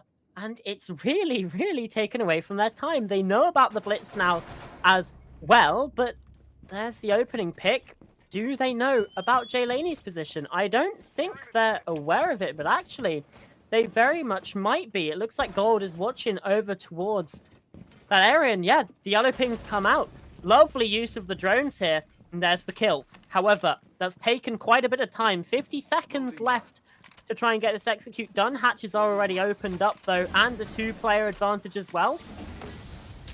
It looks like this could be the golden ticket for Ryuga to win this first round. However, stalling out a little bit inside of Freezer. The Nitro Cell from Schnitzipoo goes out, doesn't quite find a pick, but now repositioning behind the washing machines. I don't know if they're aware of it. Phazon tries to land the shots. Schnitzipoo, he's been left unawares, but he is the only player standing. Good for one, good for a second, but that's it. Yeah, despite the individually good performance from that mirror, you just can't get over that monumental man advantage that Ryuga had there in that round. And I'm still just really perplexed at that start, right? Like, we saw these players not roam, and then suddenly they decide, oh, we need to retake first floor. And they are just completely spotted on cameras. They have no knowledge of the drones there. And yes, Solus is banned, but you still have eyes. The defenders can still see these drones if they're just paying attention.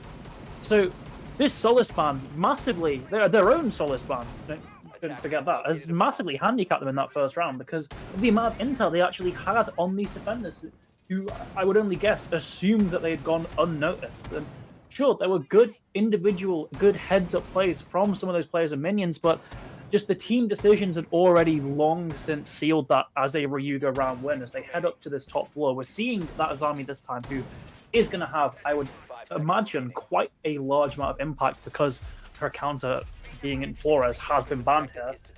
But still, Ryuga proved to be a very fast, very competent team, and I'm not quite sure, again, this roam seems to be very limited here with only a player on T3, so this is looking like minions are giving way too much respect to Ryuga.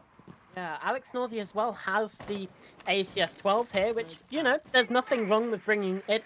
It's a perfectly good gun, especially if you want to open up lines of sight, things like that. However, with that Flores now gone, it allows this army to play a lot more of those forward positions, play a lot more aggressive, because obviously that counter's gone. They're going to have to try and commit bodies to it rather than utility, and that means that you're going to be able to be a lot more aggressive in that. However, now you've got the shotgun, which is not going to assist you in that whatsoever. Jay Laney, though, doesn't need any invitation, and is going to find the opening pick. Alio goes down, hard breach now removed, just those can openers in the pocket of Hydex. Good start for the defense of minions. Yeah, and those secondary hard breaches are so difficult to get through. They usually necessitate either a crouch or a vault, which massively limits your movement. It limits the ability for the OSA as well to safely get into the site because it forced you into one of those prompts, and that's gonna expose you somewhat compared to just walking through an ace breach with that shield out. So that's a massive part of this setup gone. They've still got completely forgotten the name of the operator. Brava? With the drone. Brava, of course. They've still got the Brava, so they've still hacked these Banshees on the stairs, which is going to actually give away Jay Laney's position if he goes for a retake, but I don't think he even is. He's just holding down below, takes down another player, completely clueless his position. And now he gets all the way back up to site because that hacked Malusi was actually broken anyway. So Jay Laney has maybe just completely stolen this round away from Ryuga. And he's going to place a Fenrir gadget as well on White Stairs just to add insult to injury. Yeah, gold, though. It's at least good for one from this main window, taking down that super power player of Jay Laney from the opening of this round. But even still, those dread mines are going to be active until they get shot away by this attack inside. And still, they have the disadvantage. Hog Rider getting aggressive, but it pays out for him with the nice little close angle and a second, making mincemeat, threading the needles through on towards Ryuga. His Hydex gets one, but that's all it'll be. Another brilliant round for minions there with Schnitzipoo with the finisher. And lead now for minions. Yeah, we're seeing the impact that a good roam game can really have there, right? We immediately off the bat we had Jay Laney away from sight, just playing around the map, getting these picks, compared to round one where it was only actually by the sort of halfway point where the defense had crept out from sight, and by that all that drone work was already done, all those pre-placed were there. So yeah, we're just seeing how good you can play when you do fundamentals, I guess. Who'd have thought roaming on a map makes your defense better? I would never have seen that coming. I'm just going to hope that minions continue to learn that lesson and continue to play a bit more aggressively than they did in that first round. It's a fairly similar, if not identical, lineup of operators this time on this first floor site. Interestingly enough, minions aren't reattempting that basement yet, so a little puzzled at that, because you'd think if they just roamed earlier, they could play that site and be a lot more secure and potentially just pick up another free round win. But here we are. They're on this first floor site. This is easily potential for Ryuga to retake this lead. But they've still got to deal with the guns of minions, and Jay Laney proved to be especially deadly, as did Hog Rider in that previous round. Yes, indeed. Well, a bit of a different approach that we see from Ryuga, but yeah, And again, these drones, we can see them immediately being thrown on through, and they're going to be used by Ryuga to get a lot of information, just so much that they want to try and find here.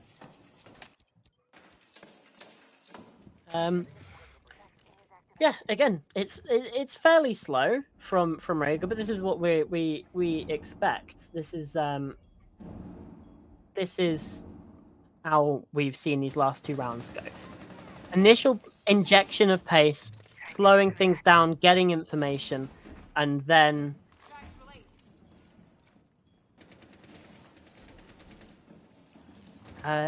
what else do you do? Just win the round, I guess. Just win. Just win, hopefully.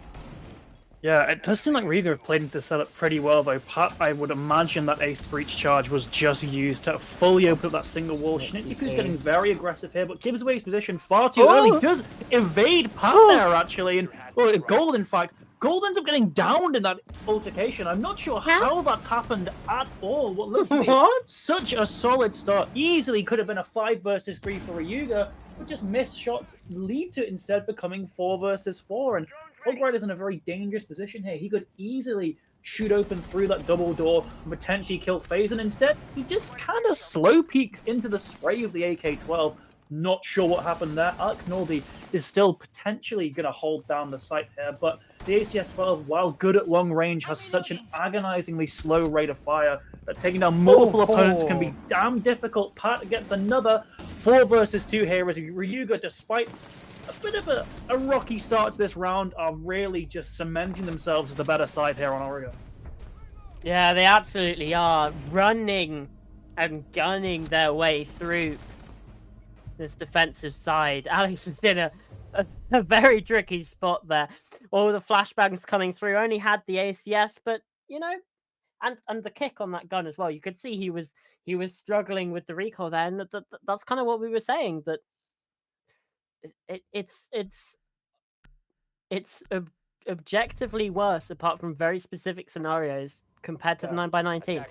And that was not a scenario where the ACS comes out on top, and it was very, very evident by the way that Ryuga were able to march their way on through. It's not the most popular choice on Azami for a reason, right? There's a reason why the 9x19 is the most picked gun for the operator, because, yeah, it's just better. Sure, with recent nerfs, with recent changes, particularly on mouse and keyboard, the recoil is still pretty rough. It's still pretty reasonable, even. But we could see there for Alex Nordy, it perhaps wasn't as strong as it is on other platforms when it comes to console. Just the way that the different recoil systems work, guns are different. That's why we see a lot of Twitch F2 here, even though from where we come from on PC, no one would touch that with a 10-foot pole. So, yeah, luckily we aren't seeing Alex Nordy on the ACS-12 anymore. More puzzlingly, though, we're seeing him on the Jaeger, an operator that, honestly, has seen virtually no play at all in the past year.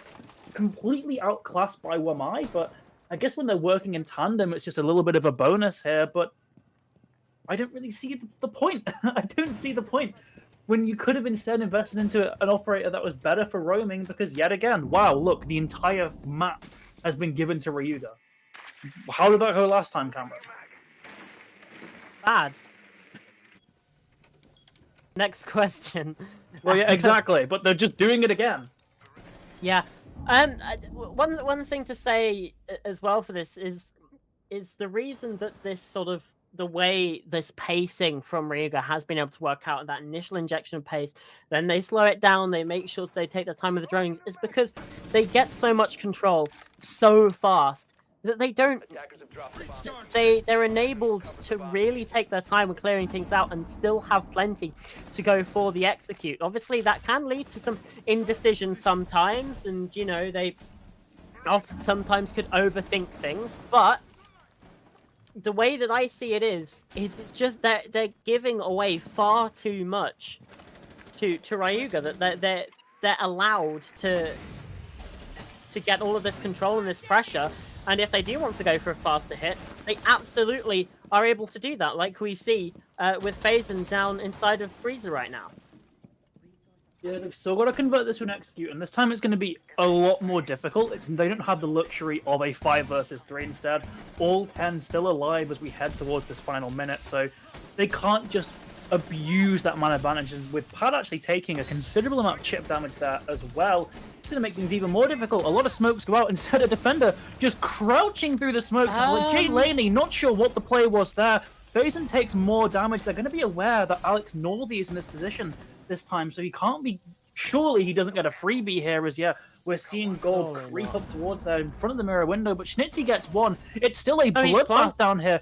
Gold is He's looking towards the mirror window. They've got no idea about this position. I don't know whether the bees just didn't quite catch or what. Aliomeister, slight misplay of the utility now inside of the dread mine, can't see squat. And Alex Northy shuts it down. I mean, how? How do they not expect? It's exactly the same position as someone played. Was it Schnitzy Poo in round number 1? They just let him get away with it again. But this time it leads to a round win. Like that's exactly why I assumed that they were clearing it. Yeah, I saw that the bees didn't quite stick, just like they didn't last time. But still, you've already been caught out by the B range not covering that entire angle that previous round. And luckily in that previous round, it was a 3v1, so it doesn't really matter if that player gets 1 or 2 kills. But this time, it was far more even, and they don't even check. They don't do the due diligence of just checking that area. Instead, they go and plant there. Not even just ignore it completely. They go and plant in virtually direct view of it.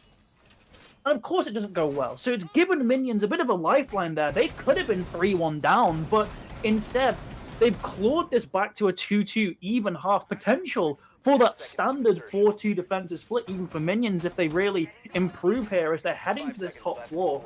Again, they had a fantastic time of it last time, so for Ryuga, this match is kind of just slipping away from them, I feel. Yeah, it's going to be... I just don't know what to say, to be honest. It's some more of that brain-melting, just not anger, more disappointment that is possibly slightly residual from the first game of the day. It feels like, again, slight like lack of adaptations from these teams. They're not really learning round from round. Hydex, oh my, that was very, very close. Nearly spotted the knee of, I think, Sacred there inside of Trophy. But instead, no harm, no foul, no damage exchanged either way. Yeah, but it's kind of emblematic of some of the sloppiness we've seen. Just mailing that door without even throwing a drone in previously, exposing yourself to a potentially aggressive peak. Luckily, as we said, Hog Rider doesn't commit to it and instead just moves away, but it could have easily gone very wrong. Now, finally, at least they're droning. They've actually gotten dangerously close to the site as well. Is this yet another example of a lack of a roam? Luckily, Hog Rider gets the opener no matter what, so there's still easily potential for minions to win this, but again, they're just ignoring the rest of the map here, Cameron, and it's not worked out well previously. Luckily, they've been gifted this opening pick this time, but still, it's such a risky strategy, and it's kind of a needless risk when the default setups around Oregon always involve some kind of roam presence. Absolutely is. Ryuga now starting to push more towards the site. Hog Rider completely caught unawares there. Alex Northy downed as well on the other side of it. Sacred at least with 1, but now he's been traded out down on the floor. It's a 2 versus 2 now, effectively, unless Alex Northy can get picked up. Hydex is going to be there. The revive did come through, but Gold, great initiative there. But now he's the last player standing. The SMG-12 is just not good enough from that range. And minions get away with it yet again. This is getting dangerously close, that Night Heaven match. This is getting dangerously close to some silly siege here, because I don't understand why we aren't seeing just standard play on a standard map. Like, minions love Oregon. They've consistently loved Oregon. Alex Northey must really love this map because in both iterations of this roster, they have played Oregon a considerable amount of times and been very successful on it. So that's why I'm so kind of perplexed here that they're playing such off strategies that on paper really shouldn't work, and they're just luckily winning their gunfights here because Ryuga have been outplaying them strategically throughout this map, I would say. It's just been one or two players on minions really popping off there, holding their ground, getting their picks. Because that was another round that really Ryuga should have won there. They had plant going down. It was like a 4 versus 3 when you factor in downs. And they just lose it again. It slips away yet again. They concede a couple picks in those 1v1s, and then ultimately becomes that 3 versus 2, 3 versus 1, and minions just clean up. So I guess I can't slate minions too hard for these strategies because they are producing results. And that's the really annoying thing, is that they are actually doing well here when they aren't actually putting in the effort to do well. At least not from the tactical side of things. Obviously, you know that they're getting these gunfights done, and they're winning them. So there is that. You know, I don't think you can claim that there's absolutely zero effort happening. But from maybe more of the thinking side of the game, perhaps, yeah, there's a bit less of there's a bit less than could be desired. I think is fair to say. Indeed, we are seeing just more aggression here. Boy. So aggressive. Alio's, I think, yeah, that was... Schnitzy Poo's on the mute there swinging. I don't know what the plan there is at all. He's such a crucial operator. The SMG-11, great around those short to medium range. The shotgun, great in those ranges as well. The nitro cell can deny a plant. Perfect operator for when those executes come in, and Schnitzy Poo just swings so early, takes such an aggressive long-range fight. I'm not sure why he's done it. At the very least, a bit of utility damage goes the way of Hydex there. Jay Laney uses his last remaining impact, but now they both sides have to stand their ground here on these shields. Jay Laney, at the very least, has retreated away, but those flashbangs going to make things so much more difficult. He does actually get back to the shield, but he's been scared away now. Alienmeister just holding off in case he goes for an aggressive repeat. Instead, Jay Laney thinks better of it. 5 versus 4 here, Cameroners. It's been another rocky start for minions. It has, but don't count out Ryuga for throwing away around, because it could absolutely happen yet again here. Hog Rider dealing some damage across, or actually not quite, but at least applying pressure and making them a little bit nervous. But Pat plays ahead of the swing, ahead of the play there, and Hog Rider not expecting that close position. Jay Laney going down as well.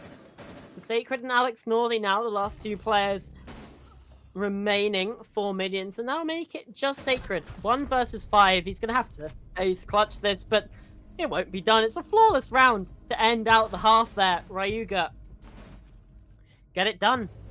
3-3. I genuinely think it was just a domino effect on that first pick.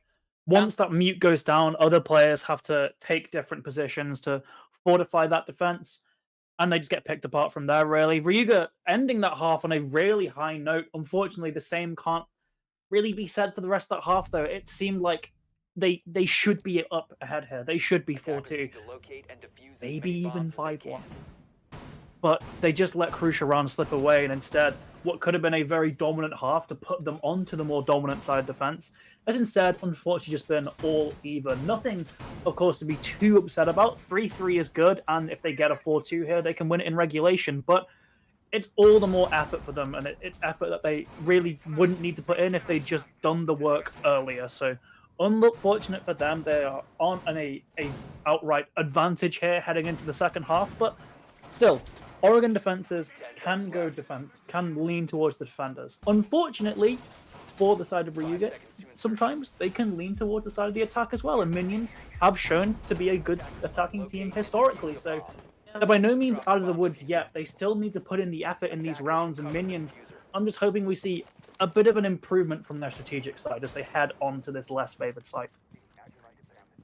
Yeah, another thing as well to point out is that this operator veto definitely seems like this game will favor the defenders because, yeah, sure, Flores and Maverick are gone, but Azami's still up. You know, we talked about that in the pre-game. Obviously, it didn't really come to much effect for minions, but obviously one of the biggest counters to that operator is Con, and Pat just beaming Sacred there on the outside.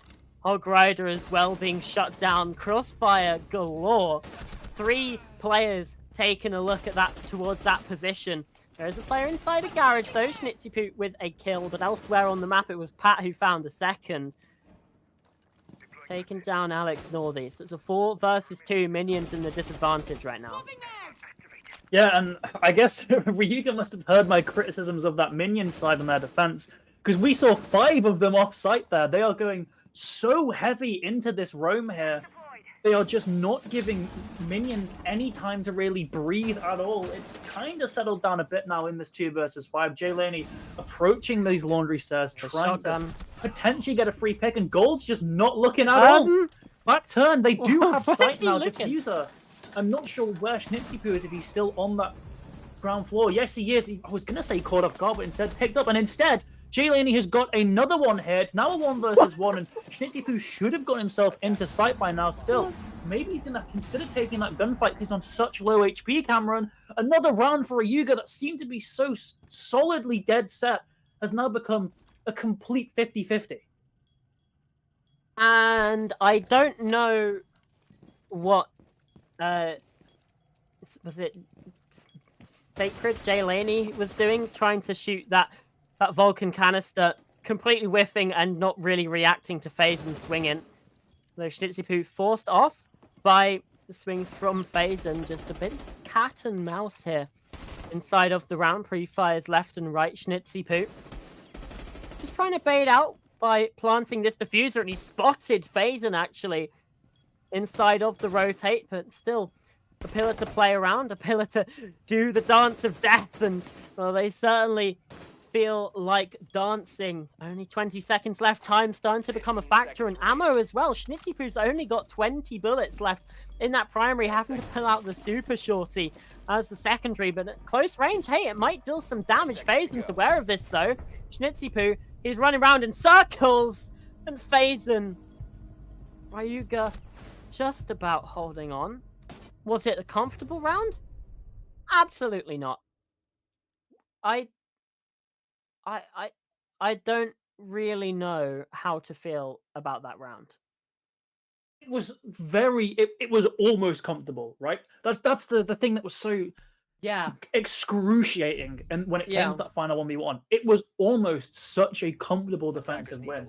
Ryuga all 5 off-site, made it into something like a 5v2, and then time and time again, they just let these 1v1s get away from them, bring it down to that 2 versus 2, 1 versus 2, 1 versus 1.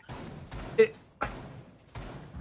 was just so, I don't want to say bad, but when you're up 5-2 and you're not using, when you're up 5 versus 2 and you aren't using that man advantage at all, you're just going for 1v1s. What else am I supposed to say other than it was bad, right? They just swear. You could use. I would like to not swear on broadcast, Cameron. So we'll just say it's bad. It was bad. And I think particularly you've got to point fingers at Gold there as well. What was he looking at with that shotgun? I've got no idea. If he wins that engagement, it's a comfortable round for Ryuga still. Despite them letting a couple picks go the other way, if he wins that engagement, it's fine. But sadly, he didn't win that fight, and he very nearly cost them the round. Luckily, the Ryuga did end up winning. We're maybe a little too negative here for a team that did actually just win that round. They're 4-3 up rather. Heading onto their clubhouse defense. It wasn't a nice win though. It wasn't clean. And I think the thing is, if it was just a scrappy round all the way through, we would not be complaining that it came down to a 1 versus 1. The problem is they were 5v2, and it went down to a 1 versus 1. In fact, FaZen, I'm pretty sure, had to clutch a 1v2 to win that round. That was 4 kills just went unanswered there in the middle of that. When you're in a 3-player advantage, that just shouldn't happen. That's the thing that's most infuriating. Because again, if it had been trading back and forth, going down to a 1v2 isn't quite as bad. but it's just the way that that round developed. Yeah, Pat is getting so aggressive on these tower stairs. Just doesn't want to Um, give minions, or at least one of these minions players, that being Jay Laney, any time to breathe. Jay Laney on this Ying. I don't think we've seen Ying at all, despite her being such a strong attacker and having evaded through this pump oh phase. And dear. Alex Northey wastes one of those ace charges. He still should be able to get the other two off for no issue. There's no Kaya, no Bandit. The Mute Jammers aren't going to destroy them. Jay Laney knows. Pat is still just getting so aggressive here. And He definitely knows now. it's kind of genius because he's wasting time, but it was also so very nearly at the detriment of his life. But it's kind of the same deal with all of these roamers. Eventually, Phazon gets a lovely wallbang, but they've all just been kind of pretending to get aggressive, just putting a little bit of pressure everywhere and stalling seemingly the entire attacking force. Eventually, Jay Laney has made it to the attic here, but still, with it now being a 5 versus 3 in favor of Ryuga, the defense have really pulled off a bit of a heist here. Oh no, it's another 5v2 with Jay Laney going down there. Please, not again. Please, Ryuga, not again. Oh god, it's beginning. Schnitzy poo there with a trade. Taking out Pat still though. 4 versus 2. Ryuga should be able to hold on. Hydex, a little bit of issue there getting through the door frames. It's a little bit laggy, but still. 2-player advantage for this defensive side, and this time they are able to find those kills cleanly. Phazon and Gold with those kills in the end. Lovely little pick, that one there, from the Wamai. And that's how rounds should be played. Yeah, it was actually really nice ideas on the roam, like what you were saying in the mid round there, Joe. Hmm? It was really nice, like. Thank you. But yeah, it was a very strange defensive style there. Yeah. Because usually you'd see teams investing a roamer in a one particular place, have a couple of bits of utility around them to help them there. And instead it was actually the defenders getting very aggressive, but also not committing, just feinting a commitment there throughout the map, causing a really slow attack there. And when it got to a 5v2, yeah, we can have the little joke of, oh, not again, but the crucial difference was this time those 5 players were on the site. They weren't darted around the map. They were concentrated in one area. They could use that man advantage in case they needed to trade. And luckily, they didn't even need to trade. They all won their ones. Great round from Ryuga there. A great response, I guess, to us because of how badly that previous map went, or that previous round went. They've really shown improvement there as they head towards this tertiary site. And now they're only 1 round away from winning it in regulation. So we're getting to overtime even. 2 rounds away from regulation wins. So they are definitely looking pretty good here on Oregon. I'm sure, obviously, as this isn't a league format as such, just getting those 6 rounds doesn't really mean anything, apart from you're just 1 step closer to taking victory. Phazon here, lovely little tight angle on towards that shower corridor. Hog taking a lot of damage. An impact grenade, maybe not quite so necessary. Alex Northey now looking to put the squeeze up here on the top floor. Lovely pick onto Hydex to open things up. And now just waiting for more of that information to come through. Phazon now has been spotted on the drones and is being harassed here on the top floor. Has to just dip away. Tertiary side as well. Perfect opportunity for minions to win here, especially now that they've found the opener. Yeah, they've also got this top floor as well, so they can really start to bear down on the site. I think that Cuban barrier is going to go towards blocking off. It was an attempt to block off the hatch. Luckily, there's no immediate attacker, so Aliemeister can just replace that Kia barricade where he wanted it to go. Elsewhere, another body falls. That's Sacred getting another 3 versus 5 now. Ryuga, after looking so strong in the opening of those previous 2 rounds, completely dismantled here on their tertiary site. Just no real defensive position being allowed to do anything here as Aliemeister nearly loses his life. Phazon's going for a retake on the top floor. Aliemeister's down though, and this retake is really going to amount to nothing here unless he can stop that planter. Instead, can't even get one as he's on such low health. The puck misses him originally, but Phazon is still taken down, and Minions, a much needed round here on their attack. Their first attacking win onto that tertiary defense. Problem is, now you have the 2 primary sites again for Ryuga, and yeah, sure, basement was close, but that was due to some trollage from Ryuga. that 3-3 half in the first is really setting Rogue up for success here, because now they can just play their standard defensive rotation, win in the sites they're expected to win on, lose on the tertiary, doesn't matter. They can win 7-4. And This indeed, lineup, though.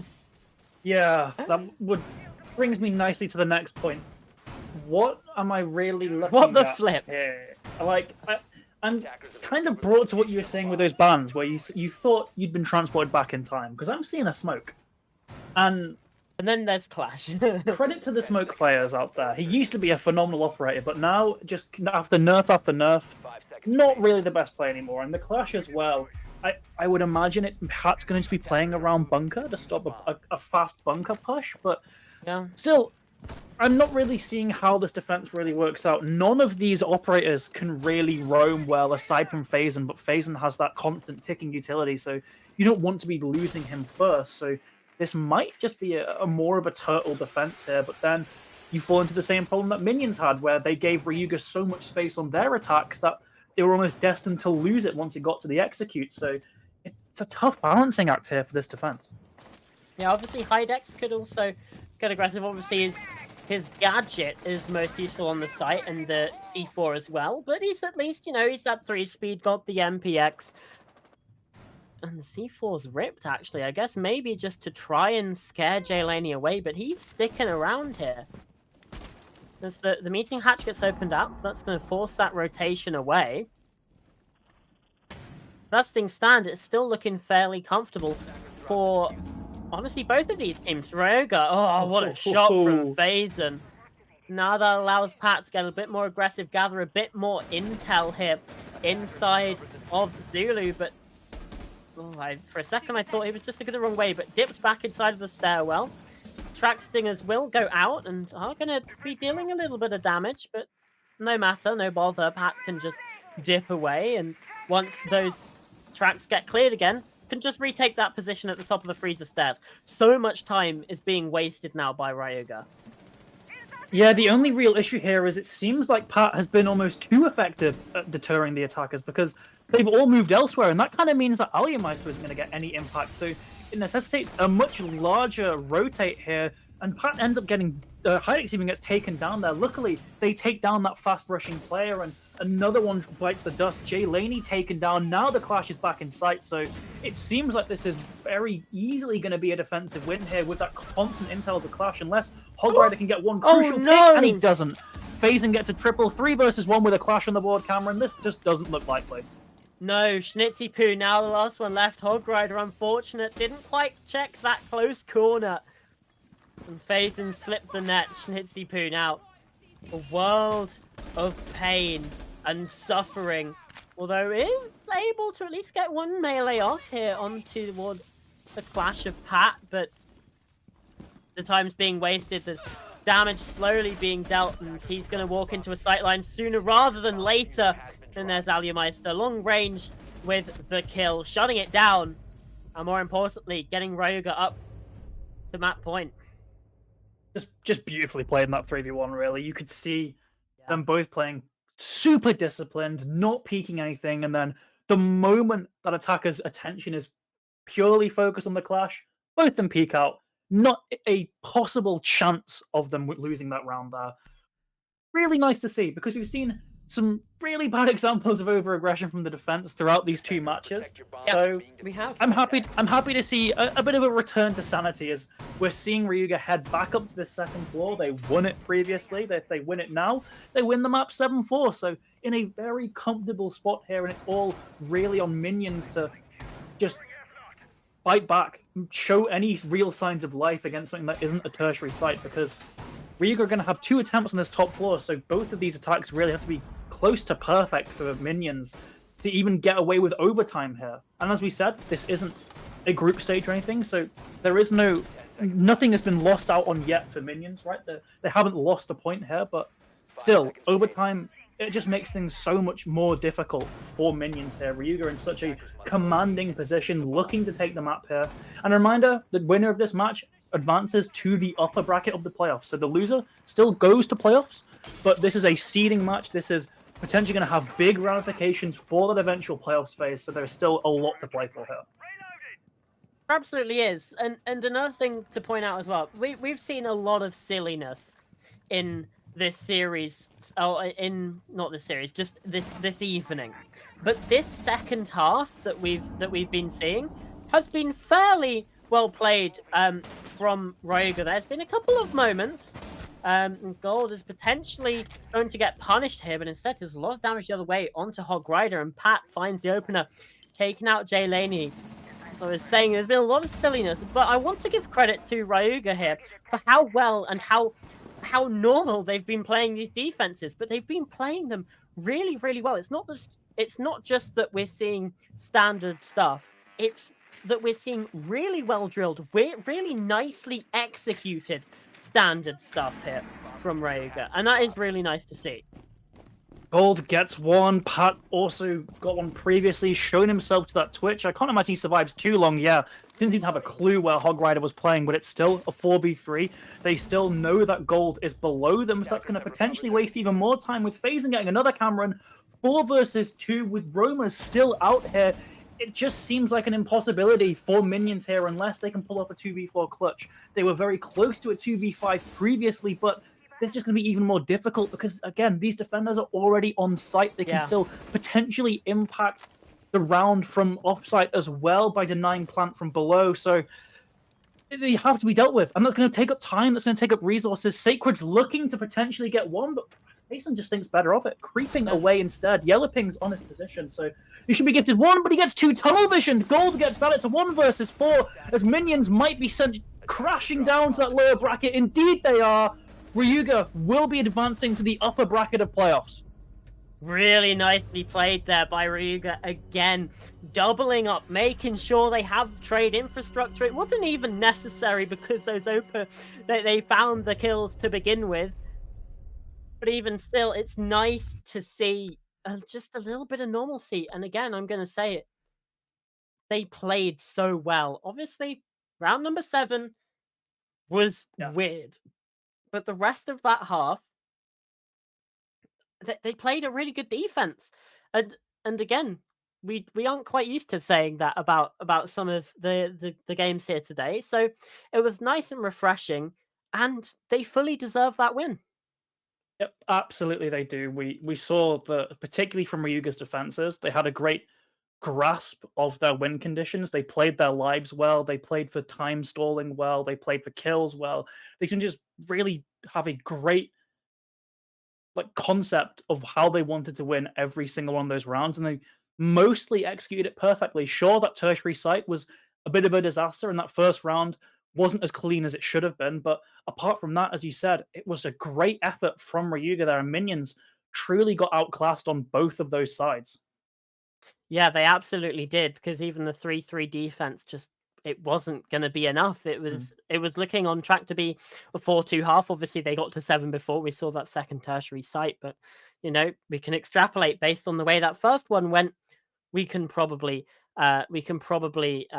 assume how that was going to pan out. So, really nicely played by Ryuga. There were some good moments from Minions as well, but yeah, not enough to close the game out. Yep, and with those 2 seeding matches decided, we have an updated graphic to show you It's which it's teams... incorrect. I've found an issue with the graphic.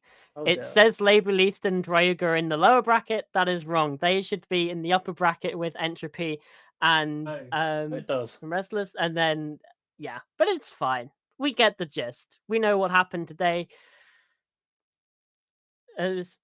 We're hearing some shade being thrown by our producer here to Bozamax for getting that wrong, but still, Label East, unbelievable. Can't Label believe East and Ryuga will be going to the upper bracket. Unfortunately for Minions and Aspire, still going to playoffs, but it'll be the lower bracket. They've got, at the very least, they'll have to play 2 more matches, I think, is how it works out, and there's no lifeline if they lose a series as well. So a very coveted spot acquired by Label East and Ryuga here. We've still got a few more matches left before we head to that playoffs, but unfortunately, they will not be today because that's all we've got for you. Only 2 best of 1s from us today.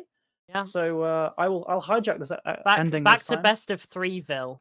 isn't it? Indeed it is. Indeed it is. Usually it's you who does the outro. It's I'm gonna normally me. hijack it a bit. Uh, I was literally about to say I've been Betrayal. Pasta. I've been Preble, joined by Yes! Pasta. There we go. Thank See, you all for watching. the script was there, he's just The reading the script. What can I say? What Oh, can I say? But yeah, thank you everyone for watching. We've still got, as I said, a few more play days of this Swiss stage before we head to those playoffs. But that's all for us now. Bye bye. see ya.